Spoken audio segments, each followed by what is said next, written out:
कि हम सभी का ध्यान ईरान युद्ध की समाप्ति पर है।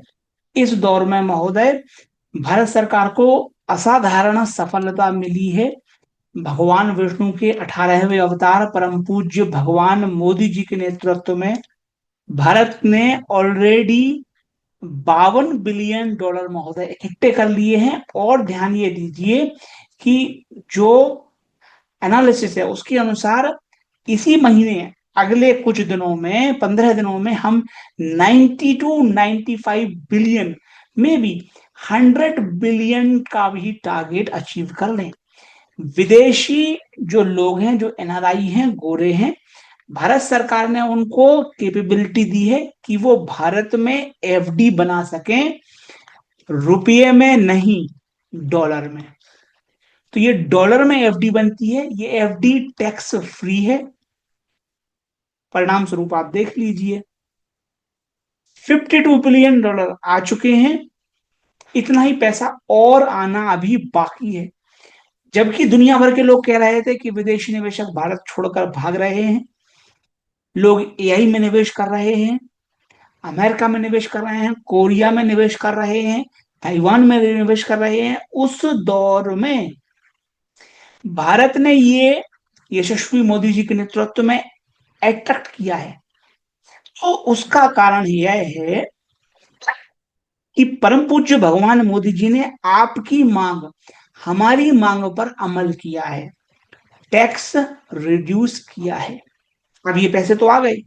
अब मैं पूछता हूं सवाल। जाहिर तौर पर सवाल पूछना हमारे देश में आज देशद्रोह माना जाता है, लेकिन महोदय, आंकड़े आपके सामने हैं। जो डॉलर इंडेक्स है महोदय, वो आपके सामने पेश करना चाहता हूं मैं। आप स्वयं देख लीजिए, इतने पैसे आने के बावजूद अभी भी हमारा जो रुपया है वो उसी लेवल पर है। कायदे से तो उसको टूटना चाहिए था, कायदे से तो ये 90 के लेवल पे आना चाहिए था, लेकिन 90 के लेवल पर नहीं आ पाया। आरबीआई ने वीकली लेवल पर रोजाना इंटरवेंशन किया है। इतना भयंकर, मतलब आप कह रहे हो कि $100 बिलियन आने को तैयार हैं, उसके बावजूद आपका रुपया मजबूत क्यों नहीं हो रहा है, ये सवाल है। कायदे से तो अगर $100 बिलियन आने थे तो अभी तक ये हो जाना चाहिए था, मगर ये क्यों नहीं हुआ, ये सवाल है। आरबीआई जो पैसे पड़े हुए हैं रिजर्व में वही फूंक रही है, ये करवाने के लिए नहीं हो पा रहा है। उसी रेंज में रुपया फंसा हुआ है, कमजोर है। दूसरा, अगर आरबीआई हट जाए रास्ते से तो ये 100 पार हो जाएगा कल। लेकिन बड़ा सवाल यह है कि भारत के जो नीति निर्धारक हैं, उन्हें सोचना चाहिए कि ये क्यों हो रहा है, क्यों हम नहीं बढ़ रहे हैं। कारण सिर्फ यह है, सिस्टम में अगर सरकार अपने हित को सर्वोपरि कर दे और कहे साहब सबको लूटना है, तो ये होता है। जिस तरह सरकार ने टैक्स फ्री किया है एफसीएनआर को, उसी तरह सरकार टैक्स रिड्यूस कर दे, कम कर दे, एसटीटी खत्म कर दे, तो ये आराम से 90 पे भी आ जाएगा अपने आप। रोजगार भी पैदा होने लगेंगे। एक बड़े विद्वान ने कहा कि साहब मोदी सरकार में गरीब लोग प्रसन्न हैं, सिर्फ सटोरिए, आप और हम सटोरिए कहते हैं वो, थोड़े सट्टेबाज परेशान है। बात मान लिया मैंने, लेकिन गरीबों को भी नौकरियां नहीं मिल रही हैं। महंगाई, अगर रुपया इतने लेवल पर है तो इसका सबसे ज्यादा नुकसान गरीबों को पड़ता है, क्योंकि महंगाई बढ़ रही है। अब उनको पता नहीं, वो ब्लिस में है, इग्नोरेंस में है, कोई दिक्कत नहीं महोदय। वो भगवान मोदी जी की माला 1008 बार जपते रहे, कोई मुझे आपत्ति नहीं है उस बात में। किंतु हम लोगों पर कोई प्रभाव नहीं है। If you talk about me personally, मैं तो महोदय तीनों तरफ खेलता हूं। ऊपर भी मेरा प्रॉफिट, नीचे भी मेरा प्रॉफिट, साइडवेज भी मेरा प्रॉफिट। ऊपर भी प्रॉफिट, साइडवेज भी प्रॉफिट, नीचे भी profit. I will make money either way. नुकसान गरीबों का है, क्योंकि वो तीनों तरफ पैसा नहीं बना रहे हैं, उनका पैसा तो आप डॉलर खा रहा है।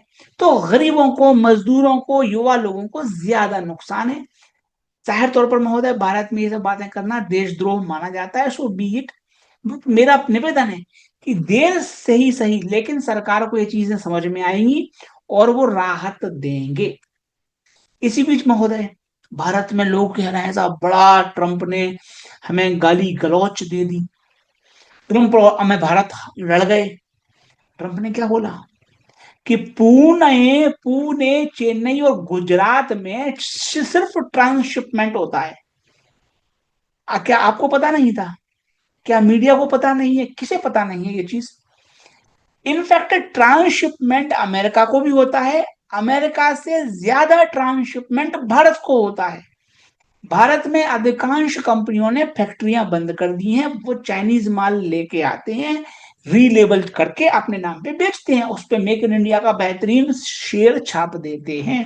What is this transshipment from American perspective? China से माल आता है इंडिया, और इंडिया से माल जाता है यूएसए में, ये है ट्रांसशिपमेंट। अमेरिका कह रहा है कि पुणे में, चेन्नई में, गुजरात में यही हो रहा है। तो ये सिर्फ अमेरिका के लिए नहीं हो रहा है, ये इंडिया के लिए भी हो रहा है।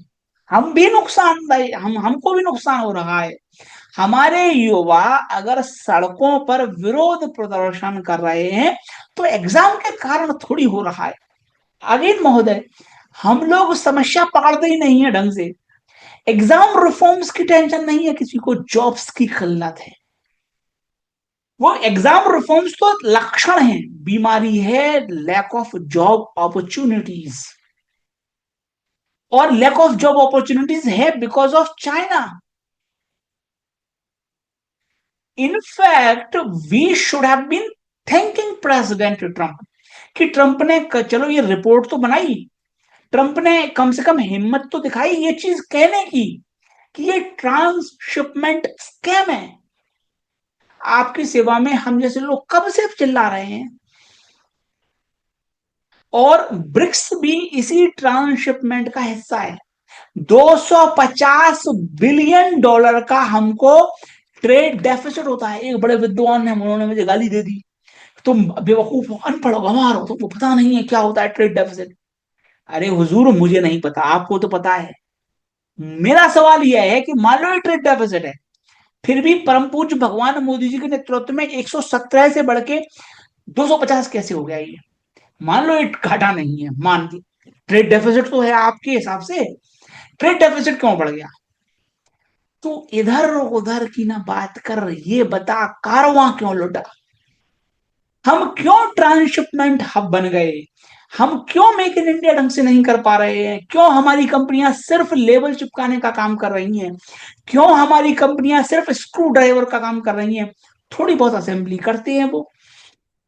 आपको लगे कि मैं गलत बयानी कर रहा हूं तो आप अपने शहर में किसी भी दुकानदार से मिल लीजिए, किसी भी व्यापारी से मिल लीजिए, किसी भी इंडस्ट्रियलिस्ट से मिल लीजिए, वो आपकी आंखें तत्काल खोल देगा। कुछ नहीं हो रहा है इस देश में, इसलिए जॉब्स क्रिएट नहीं हो रहे हैं। तो इंस्टेड हम ट्रंप को धन्यवाद दें, हम उनसे लड़ रहे हैं। ठीक है महोदय, यशस्वी भगवान मोदी जी के नेतृत्व में जो होगा अच्छा होगा। इसी बीच महोदय, जो ब्लॉकेट है वो इंडेफिनेट खींच सकता है, ये रस्साकशी चल रही है। हो सकता है ओवर द वीकेंड अमेरिका और सैंक्शंस जड़ दे, तो ये समस्याएं बरकरार है महोदय। युद्ध थमता हुआ नजर नहीं आ रहा है, ब्लॉकेट बना रहेगा। ये हु ब्लिंक्स फर्स्ट वाला केस है, कौन पलक पहले छिपकाए झपकाएगा, ये विवाद है।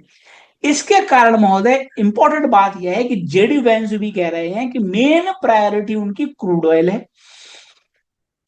ईरान का nuclear programme is not top priority now.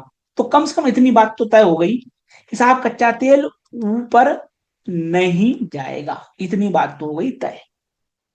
America कम से कम कच्चा तेल ऊपर नहीं जाने देगा, क्योंकि मिड टर्म सामने है, नुकसान हो जाएगा ट्रंप को।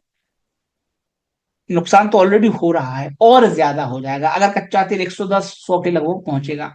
तो ये राहत भरी खबर है। लेकिन राहत वो नहीं आएगी कि भैया मार्केट चलने लगा, मार्केट दौड़ने लगा, मार्केट में रैली आ गई, क्योंकि ऊपर काले बादल मंडराते रहेंगे। नवंबर तक बात चली गई है। अब कोई ईश्वरीय अनुकंपा हो जाए, भगवान मोदी जी भारत में बैठ के कोई मंत्र फूक दें, तो बात निराली है। ईश्वर ने, मोदी जी ने हम सभी का उपकार, हम सभी का उद्धार करने के लिए वैसे भी जन्म लिया हुआ है, तो वो कर दे तो उनके लिए तो चुटकी भर की बात है। लेकिन आज की डेट में महोदय, हमको थोड़ा कंसोलिडेशन के लिए तैयार रहना पड़ेगा।